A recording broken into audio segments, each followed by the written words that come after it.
자, 이번 시간에 우리가 뭘 해볼 거냐면 글을 읽어오는 것은 이제 할 수 있죠. 글을 써서 데이터베이스에 저장하는 기능을 이번 시간에 구현을 해봅시다.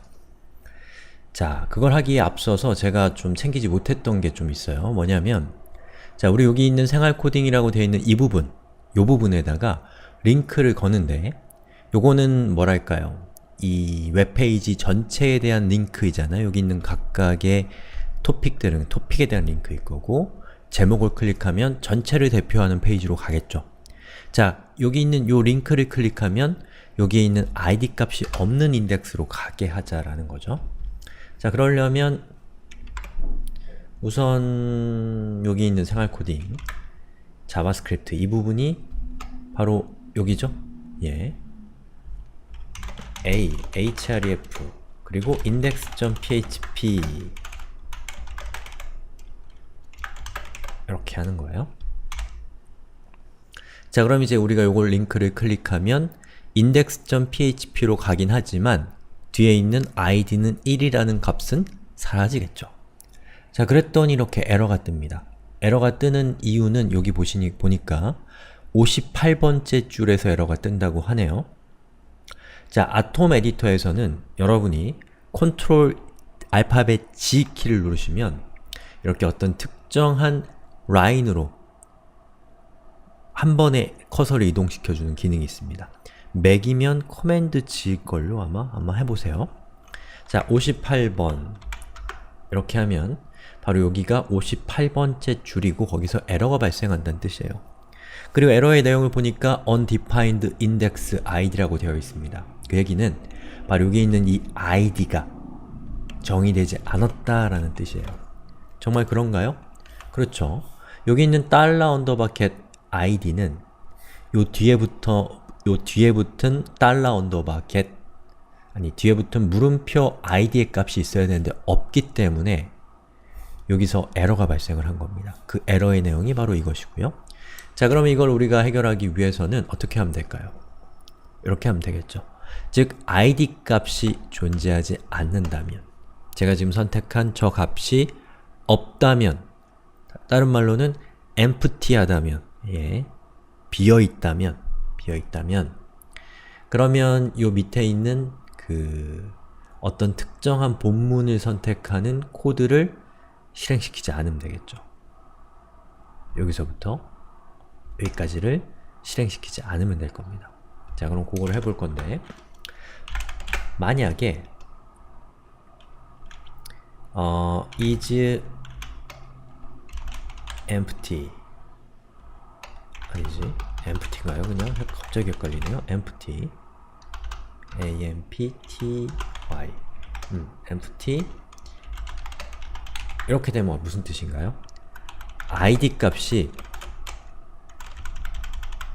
empty, 비어있다면 어떻게 되고 비어있지 않다면 어떻게 되는데 비어있으면 뭘 해도 좋겠지만 저는 그냥 welcome이라고 화면에 출력되게 할게요. 그리고 id 값이 empty가 아니라면 바로 여기에 있는 중괄호가 실행이 될 것이니까 여기 있는 이 내용들 있죠? 요거를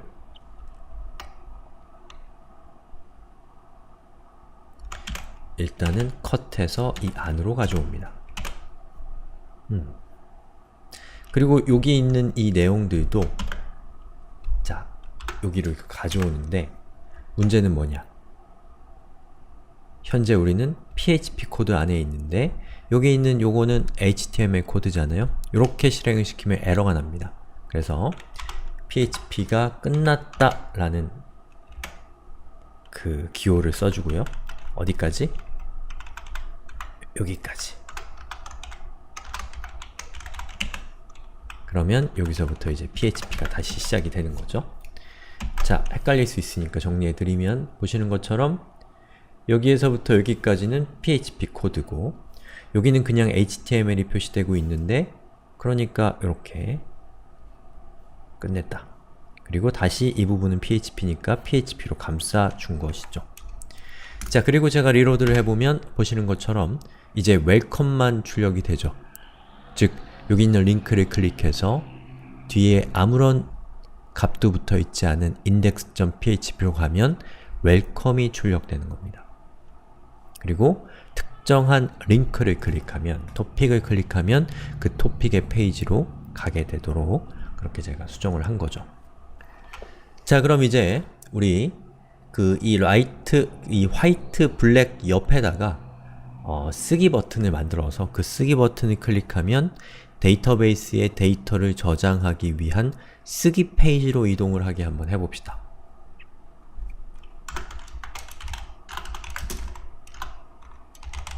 쓰기 페이지는 페이지니까 링크를 쓰는 거죠.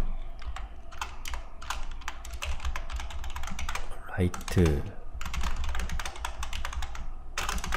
이렇게. 그리고 리로드하면 여기에 쓰기 링크가 생기죠? 자, 쓰기 링크를 클릭하면 not found가 뜹니다. 그 이유는 write.php가 존재하지 않기 때문이죠. 자, write.php 파일을 열어봅시다. 만들어 봅시다. 자, new 파일을 해서 write.php라고 하는 파일을 만들었어요. 됐죠? 자, 그 다음에 우리가 이전에 만들었던 웹페이지를 한번 보면, 자, 보시는 것처럼 어떤 특정한 토픽의 데이터를 읽어오는 이 페이지나 쓰기 버튼을 눌렀을 때 나오는 페이지나 굉장히 많은 공통적인 요소를 가지고 있습니다. 어딘가요? 바로 이 부분이 공통적이지 않은 요소죠. 지금 보고 계신 이거는 쓰기 버튼을 눌렀을 때만 나오는 영역이고, 이것 외의 나머지 영역, 예를 들어서 이 부분, 예를 들어서 이 부분, 또는 이 부분, 여기는 공통적인 부분인 거죠. 어떤 웹페이지로 가건, 글을 읽는 페이지건, 글을 쓰는 페이지건 공통적으로 등장해야 되는 그런 정보라는 겁니다. 그 얘기는 우리가 이렇게 쓰기 페이지를 만들 때 여기 있는 것들을 다 우리가 코딩하지 말고 그대로 우리가 이전에 있었던 index.php를 카피해서 가져오되 제가 지금 강조 표시하는 이 부분에 대한 것만 우리가 직접 만들어주면 아주 빠르게 작업할 수 있다라는 겁니다. 자, 그러면 write.php를 열고 일단 index.php의 내용을 카피해서 write.php에 붙여넣기를 합니다. 자, 그리고 write.php로 접속을 해보면 보시는 것처럼 이렇게 생긴 화면이 뜨죠. 그리고 우리는 바로 이 부분만 우리가 글쓰기와 관련된 유저 인터페이스를 추가하면 되겠죠. 자, 여기가 누구냐면 보시는 것처럼 이 아티클 태그가 감싸고 있는 이 영역이 바로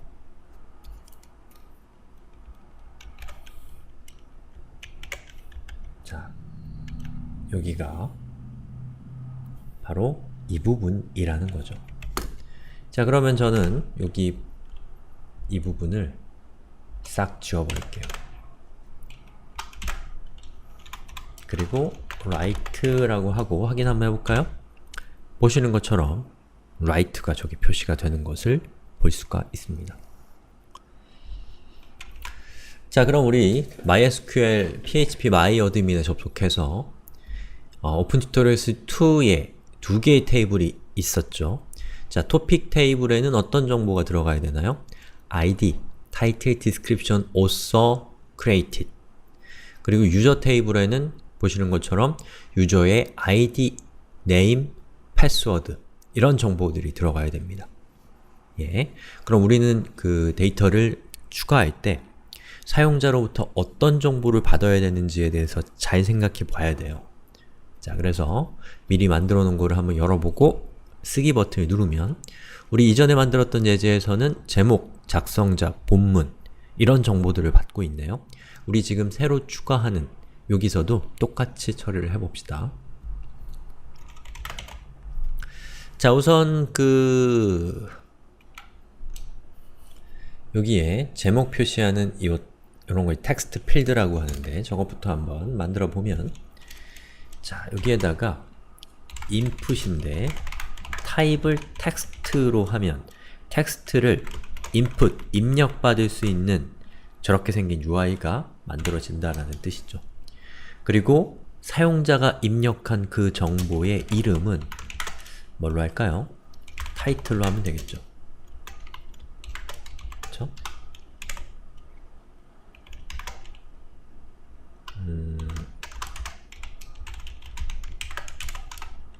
그리고 요거는 닫기를 안 해도 돼요. 예, HTML5라는 표준부터는 특정 태그들은 닫기를 하지 않아도 괜찮도록 표준이 바뀌었거든요. 예. 자, 그 다음에 input, 타입은 또 텍스트, name은 바로 이 작성자를 적어줘야 되니까 author. 그리고 제일 끝에 있는 본문은 요거는 보시는 것처럼 텍스트를 여러 줄 입력할 수 있죠. 자, 이런 경우에는 이렇게 생긴 input 태그를 쓰는 것이 아니라 text area라고 하는 또 다른 태그를 쓰도록 약속이 되어 있어요. 이 text area라고 하는 이 태그는 보시는 것처럼 여러 줄을 입력할 수 있는 이런 UI를 만들어내는 태그입니다. 자, 여기까지 하고 이제 우리가 만들고 있었던 write.php로 가서 리로드를 해보면 보시는 것처럼 이렇게 3개의 HTML UI들이 이렇게 만들어지고 요게 만들어지는 것은 각각 요것의 영향이죠. 자, 그리고 여기 각각의 텍스트 필드들만 있으면 뭐가 뭔지 모르겠죠, 사용자들이. 그래서 제목 이렇게 하고, 그리고 더 좋은 거는 레이블, 라벨?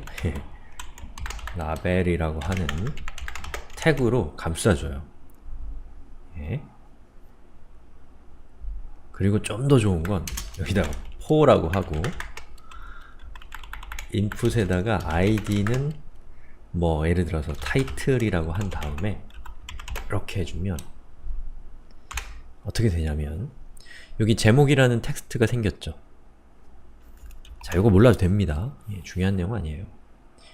자, 여기 있는 요 부분이 바로 요건데 제가 요 텍스트 필드의 id 값을 줬고 이 레이블 라벨에 포 값으로 타이틀을 줬죠. 그 얘기는 뭐냐면 이 라벨은 여기 있는 input 태그에 대한 제목이다 라는 뜻을 갖게 되어 몰라도 됩니다. 예.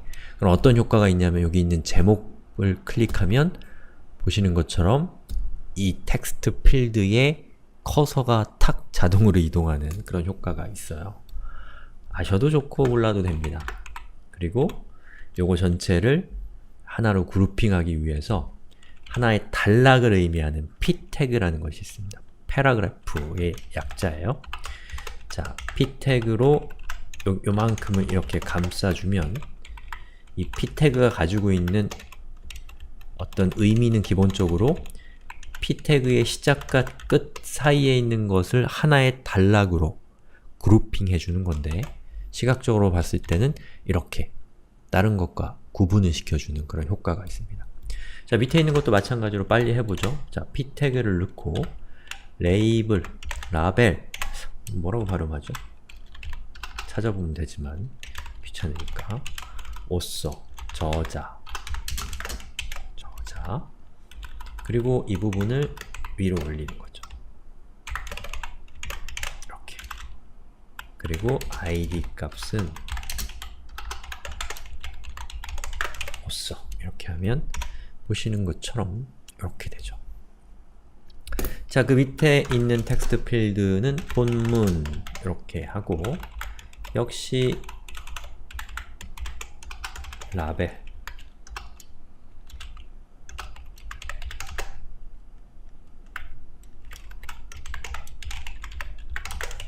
그리고 텍스트 에어리어의 id로 description 죄송합니다. 얘도 디스크립션을 했어야 되는데. 그리고 to는 이렇게, 그리고 이렇게 감싸주는 거죠. 자, 이렇게 하면 이렇게 되죠. 자, 얘가 밑으로 내려가서 좀 못생겨 보이는데 그건 무시합시다. 그건 중요한 게 아니잖아요. 그쵸? 자, 그 다음에 여기에다가 사용자가 뭐라고 막 입력하면 그걸로 끝나면 안 되죠. 작성한 결과를 서버로 전송할 때 사용하는 버튼을 만들어야 되는데, 그 버튼도 저는 p 태그로 감싸고, 그리고 그 버튼을 만들 건데 input은 input인데 타입이 submit, 즉 제출한다는 뜻입니다. 자, name 태그는 필요 없고 value로는 전송이라고 해서 이렇게 하면 보시는 것처럼 전송 버튼이 생기죠. 자, 그런데 이 전송 버튼은 부족해요. 뭐냐면 사용자가 여기에다 입력한 정보를 전송 버튼을 눌렀을 때 바로 어떤 정보들을 어디로 전송할 것인가 라고 하는 정보가 필요한 거죠. 그걸 하기 위해서는 바로 이 제가 지금 강조 표시한 이 부분, 즉 화면상에서는 이 부분에 해당되는 것들을 하나의 그룹으로 묶어서 그 그룹에 해당되는 정보를 전송 버튼이 눌렸을 때 어느 특정한 서버로 전송한다라는 것을 의미하는 태그가 필요한 거죠. 자, 그때 사용하는 태그가 폼 태그입니다. 폼. 여기 있는 p 태그를 그대로 전부 다 컷해서 폼 태그 안으로 위치시키고, 그리고 리로드를 하면 뭐 변화는 없지만 이제 뭐가 가능하냐면 제가 여기다가 제목에다가 t, 저자는 a, 본문은 d라고 하고 전송 버튼을 누르면 지금 사용자가 입력한 이 버튼들이 바로 이 전송 버튼, 여기 있는 이 태그가 속해 있는 폼 태그의 액션 속성으로 포스트라는 방식으로 전송된다 라는 거죠. 자, 전송을 한번 해볼게요. 이렇게 전송이 되는 겁니다.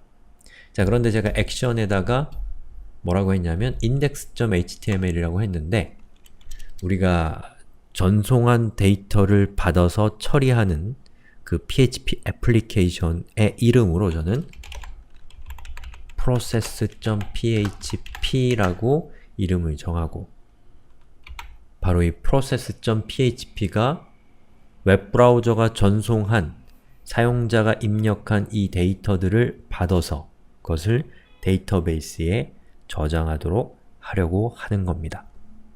자, 그러면 전송 버튼 한번 눌러볼게요. 자, 여기 전송 버튼을 누르면 자, 리로드 하고 다시요. 제목은 t, 저자는 a, 본문은 d, 전송 버튼. 자, 보시는 것처럼 not found가 뜨죠? 그것은 process.php가 없기 때문이죠. 자, process.php라는 파일을 만들었어요. 그리고 이 process.php 안에서 write.php에서 우리가 폼에 입력한 정보를 submit 버튼을 눌러서 전송을 했거든요. 자, 그걸 전송할 때 자, 여기 보시면 메소드가 뭔가요? 포스트로 되어 있습니다. 이건 뭐냐면 사용자가 입력한 이 정보들을 포스트라는 방식으로 전송한다 라는 뜻이에요. 그때는 어떻게 하면 되냐면 사용자가 입력한 정보, 사용자가 전송한 정보를 post.php가 받아내기 위해서 사용할 수 있는, 사용하도록 약속되어 있는 php가 만들어서 제공하는 변수가 바로 $_post입니다. 그리고 $_post라는 저 변수에는 php가 만든 배열이 담겨 있어요. 그렇기 때문에 우리가 배열을 화면에 출력할 때 print_r이라는 함수의 인자로, 입력값으로 이렇게 전달을 하게 되면 리로드를 했을 때 보시는 것처럼 write.php에서 process.php로 전송한 데이터들을 우리는 $_post라고 하는 변수가 가리키는 배열에 접근하는 걸 통해서 그 정보들을 가져올 수 있다라는 겁니다. 자, 만약에 write.php의 메소드가 get이었다면, 자, 리로드를 하고 여기에 입력한 정보가 이렇다고 했을 때 전송 버튼을 누르면 이 URL에 어떤 변화가 생기는지를 한번 봅시다. 보시는 것처럼 process.php를 여는데 뒤에다가 물음표 타이틀 also description 값이 들어있는 것을 볼 수가 있죠. 즉, get 방식으로 하느냐, 여기에 있는 이 메소드를 get 방식으로 하느냐, post 방식으로 하느냐에 따라서 데이터가 전송되는 방법이 달라져요. 그게 어떻게 달라지는지, 또 그 과정이 어떻게 되는지는 여기서는 노출시키지 않겠습니다. 그 마법으로 일단 남겨두고 여러분들은 이렇게 생각하시면 돼요. 어떤 특정한 웹페이지에서, 즉 write.php에서 process.php로 사용자가 입력한 무언가 저장하려고 하는 정보를 서버로 전송할 때는 메소드를 꼭 post로 하십시오. 예, 그 이유를 설명하려면 할 얘기가 많으니까 일단은 그렇게 해야 된다라고 생각하시면 돼요. 그렇다고 외울 필요는 없습니다. 자, 그리고 여러분이 여기 보시는 것처럼 어떤 특정한 페이지로 이동을 할 때 여기 있는 각각의 것들은 특정한 페이지고 그때 우리는 뒤에다가 물음표 id를 붙이죠. 자, 이런 식으로 데이터를 index.php로 전송하고 있는 이런 방식을 우리가 get 방식이라고 하는 거예요. 하지만 데이터를 process.php로 전송을 했는데, 자, 이거 post로 바꾸고, 자, tad 보시는 것처럼 뒤에 아무것도 붙어있지 않은 상태, 즉 get 방식으로 전송을 한 이런 방식은 사용자가 입력한 정보를 서버로 전송할 때 쓰는 방식이다 라고 생각하시면 되겠지만 좀 벅차게 느껴지실 수 있어요. 우리 공부할 기에는 뒤에 차고 넘치니까 자, 이해 안 가시면 슬쩍 넘어가시면 됩니다. 자, 이렇게 해서 제가 이 write.php에서 process.php로 데이터를 전송하는, 즉 write 화면, 글을 쓰는 화면에 대한 구현 방법까지 우리가 살펴봤고, 다음 시간에는 write.php에서 전송한 데이터를 받아서 그것을 처리해야 되는 process.php 파일을 구현하는 방법을 다음 시간에 알아봅시다.